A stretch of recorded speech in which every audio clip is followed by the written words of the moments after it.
You're watching Camnet TV, not just another channel. Welcome to our news. The headlines. CHITAMBO, boyfriend strangles girlfriend to death and later commits suicide. Hunger forces residents of Gudula village in Katete district to sell government donated building materials. HH denounces violence. And in international news, gunmen who seize children in Nigeria surrounded. And in sports news, Zambia under 20 back home after disappointing COSAFA outing in South Africa. For the details, join me shortly after this break. Hello, have you heard about Msika? Do you know that you can advertise for as low as 150 kwacha for 30 seconds? Well, Msika is here. Advertise on Msika between 17 hours and 18 hours. Just tell us about the services that you offer and we'll gladly put you on the market. For more details, you can contact +260 953 995099 +260 962 444 726 or +260 971 177 467. Msika, allowing your business to grow. With the details, my name is Liseli Kanyanga.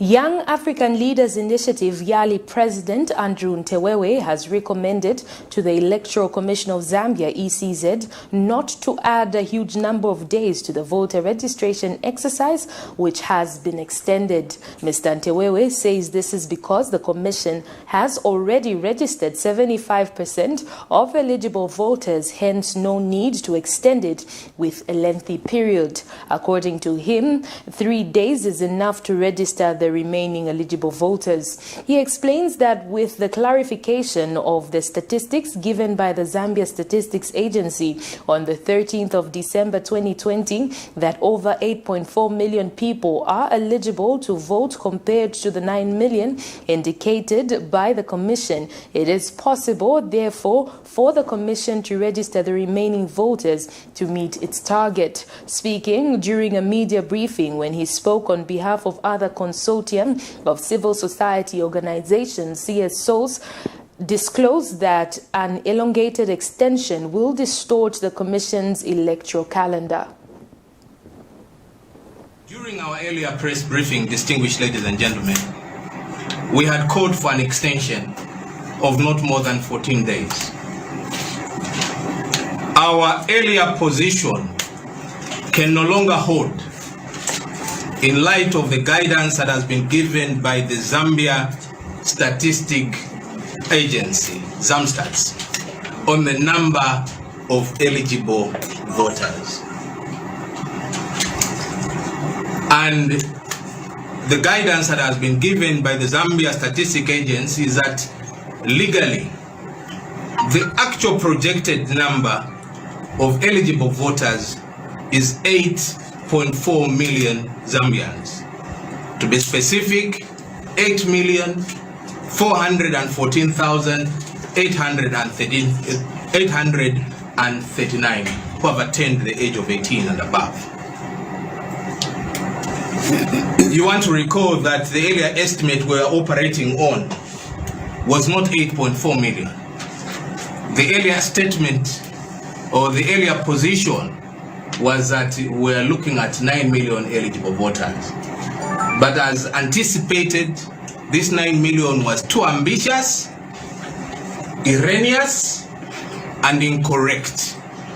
The actual number is the one that has now been given by this body, the Zambia Statistic Agency. We also want to indicate that from our estimates, which we have been carrying out, because we are on the ground across the country, we want to indicate that our numbers show that 6.3 million Zambians have registered at the end of the 30-day period. Government is disappointed with the people of Gudula and Ibex compounds of Katete district in the eastern province for selling donated building materials to cushion their lives. Government recently donated roofing sheets and cement to the residents whose houses had collapsed due to heavy rains so that they can rebuild their structures, but the villagers are said to be selling the same items. But government, through the minister in the office of the Vice President, Olipa Piri, says such acts are not only retrogressive to government but to the affected families themselves, as they will continue to live in hazardous structures which pose risks to their lives. Ms. Piri explains that the donated items were made under a project called the Build Back Better project.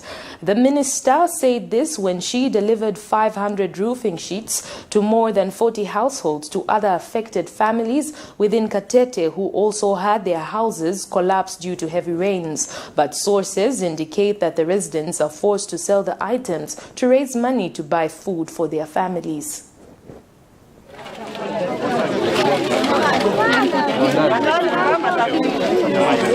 We looked at the extent of the damages. Then we said we just have to go in immediately because we can't wait while the people are suffering.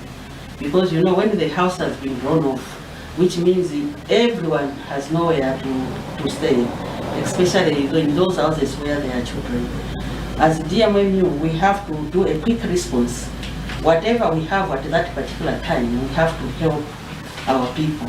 That's why we have a quick response department, whereby immediately when we hear about a disaster, we have to go in. Immediately, whether it is at night, we have to go in and check what is there. Our president is always on us. Wherever there is a challenge, we are always reminded that there is something which is going on this side. And we're using our committees in the provinces. You find that things will be quickened. Where you find that maybe DMMU hasn't come in early, it is because people want to call direct our office. Now from Lusaka, for us to come here and do the assessment, it is a challenge. But if you use the office here at the DC's office, immediately the DC's office will call upon the province will come in. Using it within the short time, you find that we'll have a report on our fingertips. I must say that this gesture is something that we don't even know how to say thank you. We are so happy that you have responded to our call as quick as this. We were thinking that maybe it will take some time, but this is beyond our thank you. I want to thank you very much. I want to thank even the President.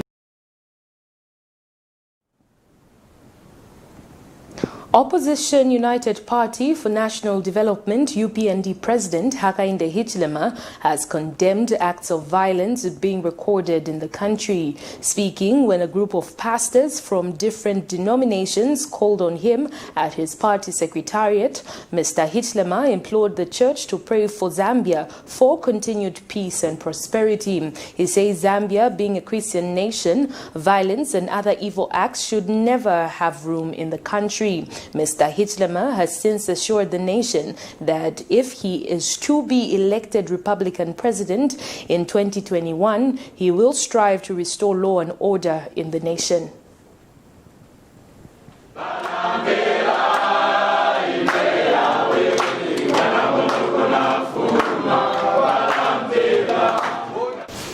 We also acknowledge that we're a Christian nation. Amen.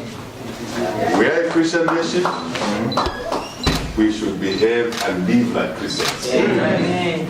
We shouldn't pronounce that we're a Christian nation for convenience. And tomorrow we are hiring thugs to beat other Christians in a Christian nation. Then we are not living the Christian life that we profess. I'm talking of violence in our country.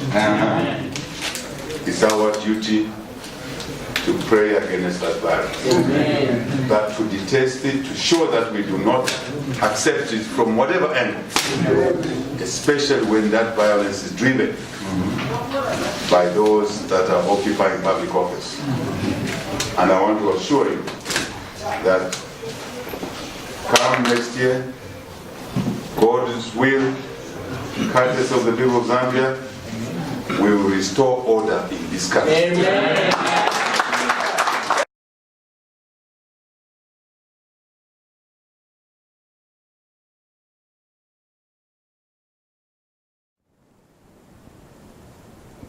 A disturbing story has emerged from CHITAMBO district in the central province, where a former student at CHITAMBO School of Nursing is alleged to have strangled his girlfriend to death before killing himself.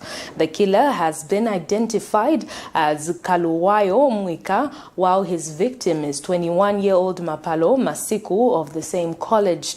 According to a recorded telephone conversation between the killer and the deceased woman's best friend, yet to be identified, reveals what led to him to commit such atrocities against the victim. The telephone conversation highlights the fact that the woman was at a point of breaking up with a man when she got him incensed and killed her in the nearby bush within the school premises, where they had gone to chart the way forward over their failing relationship. The Zambia Police Service, through its spokesperson Esther Mwata Katongo, has confirmed the development. Ms. Katongo says working with a telephone conversation, police managed to locate the body of the late female student, whose remains have been deposited in the CHITAMBO mortuary. The suspect is believed to have called a friend to the victim to give directions to where the body was. I love Patrick so much. I'm going to stay with him.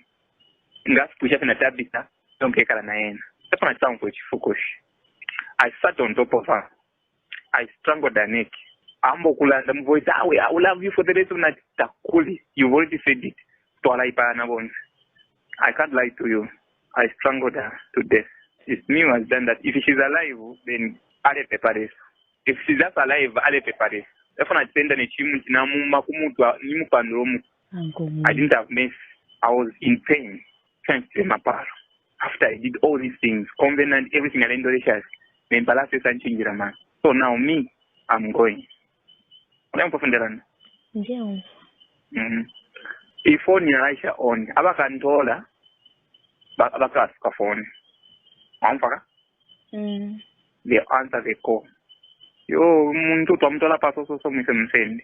right now, I was looking for number password. You have never come to password. You I phone got a password. No. So please, don't even cry, please. It's my wish to die. Okay. But Mapalo, I hope now I'm sang. I thought today, Lorela. That we shiv. Knock. Emerald and Semiprecious Mining Association of Zambia President Victor Kalesha has called for partnerships in the sector. Mr. Kalesha explains that small-scale miners are lacking financial capacity to engage in serious mining, hence calling for partnerships with those with capacity. He further explains that small-scale miners in Lufwanyama district at Chumwe Emerald Mine use common tools like shovels and picks to dig for emeralds, adding that the tools used makes the process a challenge and unviable. Mr. Kalesha disclosed that despite the effort and the full potential seen in the small-scale miners, lack of proper mining equipment has seen some challenges in their daily work. Emerald mine, and what we are seeing here as the boys are doing the pick and shovel, we have reached very well advanced stages where what we are seeing here is what is called in the local language here as whitestone, but it's embedded in the TMS, the tau magnetite schist, and the pegmatite. So what happens is that in the pegmatite, if the pegmatite has enough chromium in it, what we are seeing as the white stone will be concentrated and turned into an emerald. So the white stuff you are seeing there, because of the pegmatite into the chromium in the pegmatite, will turn into an emerald. So this is quite a highly potential mine, and this is what you see all over this area of Lukanyama Emerald area.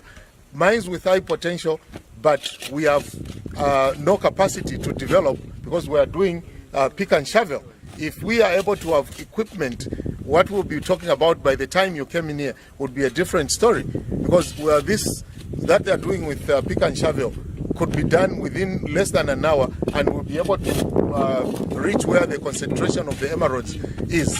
So what we are saying is we are appealing to our government and also the Federation to consider engaging serious investors that would be able to come and partner with us in this venture of searching for emeralds. The other thing is, these guys that we are seeing here, we've maintained them. Really would have let them off because we have no capacity to maintain them. But here is help that comes from nowhere by the UNDP. They give us,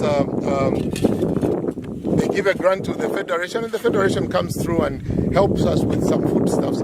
But we'll continue with pick and shovel. We are not going to stop, regardless the challenges and the effects of the COVID-19. We are hoping that next year would be better. The COVID-19 would be the thing of the past, and then we'll be able to have investors coming through, because the biggest market or the biggest people that support the emerald industry are the Indians. So if the Indians are unable to come through, then we are stuck and we are doomed. So we are hoping things will change, and we are lucky that we'll continue working even through the rains with the foodstuffs that we have received. But we are inviting local and international investors. This is a business that is worth trying, coming in, taking a risk. We've had people that have taken risks like Grizzly. They are doing well. Gem Fields, they take the risks with their money, but they are, because of they have equipment and they have operating capital, they have succeeded positively. So we want also as Zambians to succeed positively by having local and international investors investing into this project.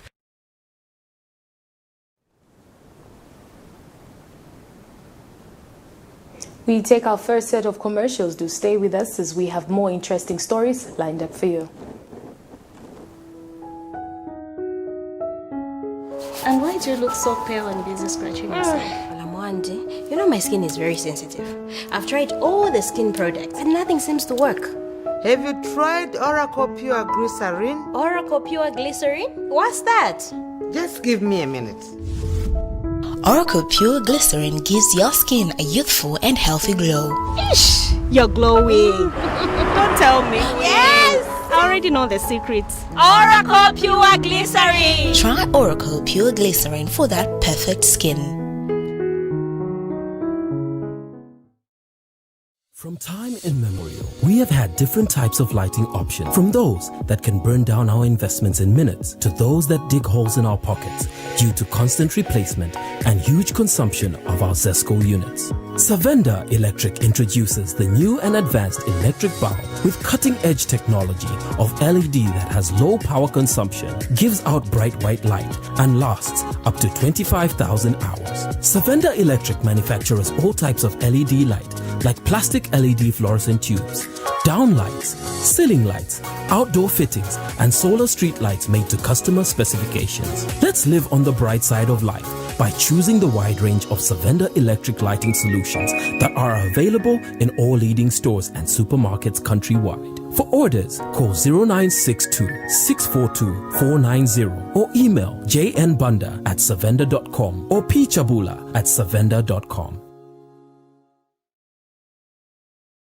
Hello, have you heard about Msika? Do you know that you can advertise for as low as 150 kwacha for 30 seconds? Well, Msika is here. Advertise on Msika between 17 hours and 18 hours. Just tell us about the services that you offer and we'll gladly put you on the market. For more details, you can contact +260 953 995099. +260 962 444 726 or +260 971 177 467. Msika, allowing your business to grow. Thank you so much for staying with us. We continue with the news. The Socialist Party has bemoaned the high poverty levels Zambians are going through. Party General Secretary Dr. Cosmas Musumali says it is now clear for all to see that the majority Zambians are wallowing in abject poverty while only a few are enjoying. Dr. Musumali has since accused those in authority of lacking practical solutions in addressing the people's sufferings. The Socialist Party GS was speaking when he unveiled 26 parliamentary candidates to contest on the party's ticket in 2021 across the country. He has urged the adopted candidates to mobilize the party in their various constituencies with the bid of liberating the country from the shackles of poverty. Some of them are without jobs, trained but without jobs. They feel the pinch. Some of these comrades were working. They had to resign in order to embark on this revolutionary path. There are comrades here who are small-scale business people, marketeers and so forth, and they are feeling the pinch in this capitalist economy that favors foreign multinationals, that favors the elite, that favors the most corrupt elements of society. And comrades, we are bringing this to an end. New Congress Party leader Peter Chanda has urged all politicians to respect the Constitutional Court's ruling that President Edgar Lungu is eligible to contest the 2021 general elections. He says there is no need for the continued discussion on the matter, as the court has already guided on it. Mr. Chanda has further urged politicians to also respect the court's ruling on the need for former cabinet and deputy ministers who remained in their office after parliament was dissolved to pay back the money they got after that. He also calls for the respect of the court's ruling that prisoners should vote in the coming elections. Mr. Chanda wonders why politicians have continued to debate on this issue when the court has already made itself clear on the matter. Mr. Chanda said this in an interview with Camnet TV News. The Constitutional Court has delivered about 3 landmark judgments. The first one was the Katuka,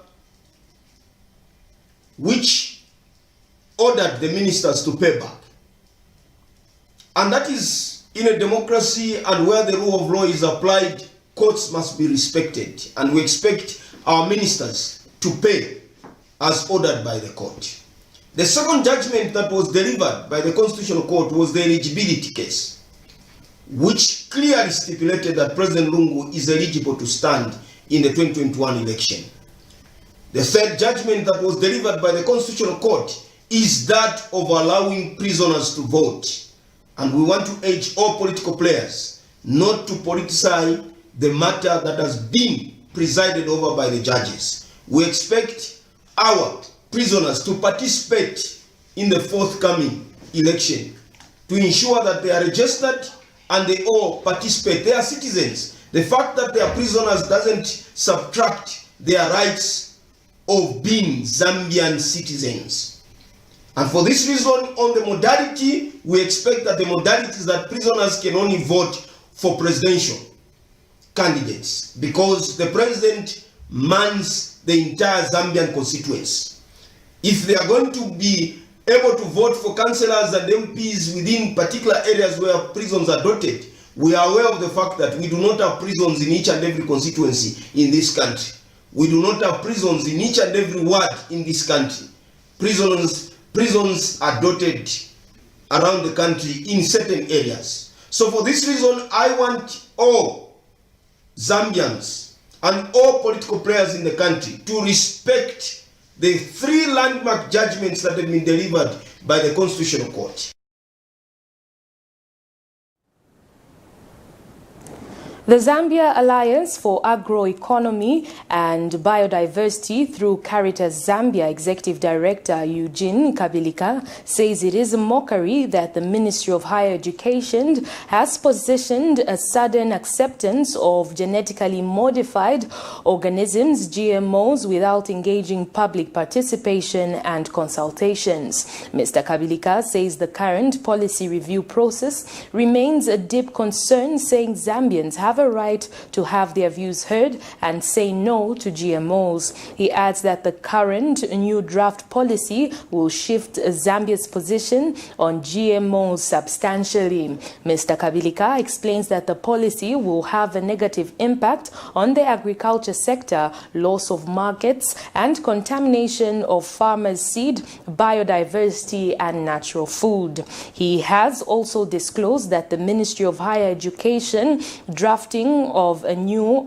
biotechnology and biosafety policy borders on a shallow and biased number of consulted parties. The current new draft policy will shift Zambia's position on GMOs substantively. It will pave the way for the repeal of the current legislation that has been globally respected and ensure robust safety, socio-economic and risk considerations, and sound liability and redress mechanisms. A bit of an explanation there. The current law on biosafety provides mechanisms to redress any mishap that might happen in the process of dealing with these organisms. For example, if you are researching on the mosquitoes, biomosquitoes, in order to reduce the number of mosquitoes, what will happen if there are consequences? The consequences could be widespread malaria, or it could be something that is totally out of control, or the mosquitoes have gone out of control. Who is going to bear the consequences? The current law provides for that. But what we are seeing now in this new law, they seem to want to move away from these precautionary measures that are in the law. And therefore, we are worried that that is not good enough for Zambia. So none of these critical regulatory elements are envisioned in the draft new policy. The revision process will facilitate the next steps for release of living GMOs into the food and agriculture systems in Zambia, and consequently into the broader environment. Again, when we release these living organisms in the environment, no one can tell what will happen. You may create a monster that you will not be able to control. We are particularly concerned about the negative impact on the agricultural sector, loss of markets, and contamination of farmers' seed, biodiversity, and our natural food. You know that our natural food provides us with nutrition which protect us from suffering from diseases. Some people are saying, why is it, or are asking a question, why is it that in South Africa, which is in Africa, they have very high rate of COVID-19? We now take our second set of commercials. Do stay with us as we have international and sports news. Don't go away. Stay home, stay safe. Times have changed. With the advent of the coronavirus, Lusaka Water Supply and Sanitation Company would like to advise its esteemed customers to avoid visiting crowded places. You don't have to move to pay your water bill. You can do it in the convenience of your home. You can pay your water bills through Zanaco Zapit, Stanbic Bank, Standard Chartered Bank, and FNB. You can also use Airtel, MTN, and Zamtel Kwacha mobile money transfer services.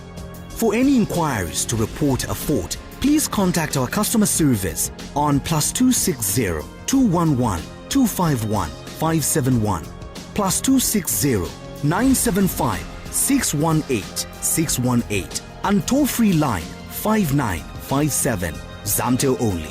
You can also simply email customerservice@lwsc.com. This public announcement is brought to you by the Lusaka Water Supply and Sanitation Company. Water is life. Sanitation is health. Take control of your tax planning. Avoid penalties and interest. Returns and payments due by the 10th of the month for declarations of the previous month's transactions are pay as you earn and skills development levy. Returns and payments due by the 14th of the month are turnover tax, withholding tax, mineral royalty tax, tourism levy, gaming and baiting, presumptive tax. Returns and payments for all withholding VAT agents is the 16th of the month. Returns and payments for all VAT registered suppliers is the 18th of the month. Submit the returns and make payments on or before the respective due dates to avoid penalties on the late submission of returns and payments of taxes. Further, note that VAT tax invoices for all business-to-business and business-to-government transactions must bear the tip-in of the buyer without fail. Zambia Revenue Authority. My tax, your tax, our destiny. Hello, have you heard about Msika? Do you know that you can advertise for as low as 150 kwacha for 30 seconds? Well, Msika is here. Advertise on Msika between 17 hours and 18 hours. Just tell us about the services that you offer and we'll gladly put you on the market. For more details, you can contact +260 953 995099 +260 962 444 726 or +260 971 177 467. Msika, allowing your business to grow. Thank you so much for staying with us. We continue with the news. In international news, Nigerian government troops have surrounded the area where gunmen are believed to be holding school children held hostage in the northwestern Katsina state. It is not clear how many students were abducted and how many ran away during the attack and have not yet been found. About 800 pupils were enrolled at the all-boys school and about half remain unaccounted for. The attackers are thought to be seeking a ransom and aid to President Muhammad Buhari has said. The government has blamed the attack on bandits, a lost term for gangs operating in the area. Amnesty International says more than 1,100 people were killed by bandits in the northern Nigeria in the first 6 months of this year, with the government failing to bring the attackers to justice. Northwest was affected by kidnappings for ransom, the northeast by the insurgency by militant Islamists, and the south by attacks on oil facilities by groups demanding a greater share of oil revenue from the region, she adds. Here is a roundup on the international stories. Gunmen who kidnapped scores of high school students in Nigeria's northwestern Katsina state have exchanged fire with military forces trying to rescue them, the country's president said on Saturday. Armed with AK-47s, the gang stormed the Government Science Secondary School in Kankara district on Friday night, police and locals said. A parent and school employee told Reuters that roughly half of the school's 800 students were missing. Local police told CNN a large number of attackers riding motorbikes ambushed the boys' secondary school in a possible kidnapping for ransom attempt. Katsina police spokesperson Isa Gambo said in a statement that reinforcements arriving to the scene, quote, forced the hoodlums to retreat back into the forest. We now get into sports news.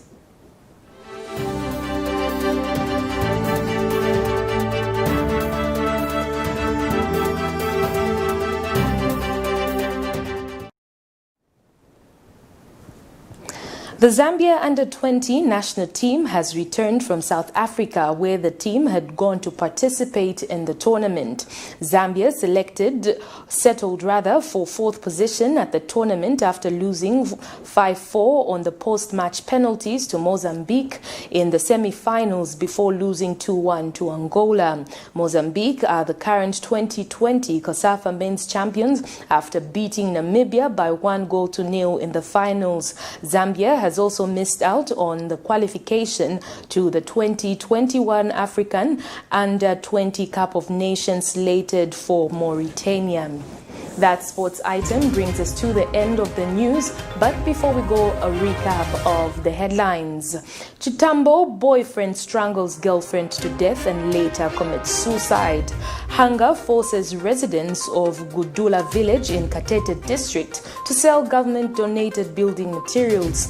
HH denounces violence. And in international news, gunmen who seize children in Nigeria surrounded. And in sports news, Zambia under-20 back home after a disappointing COSAFA outing in South Africa.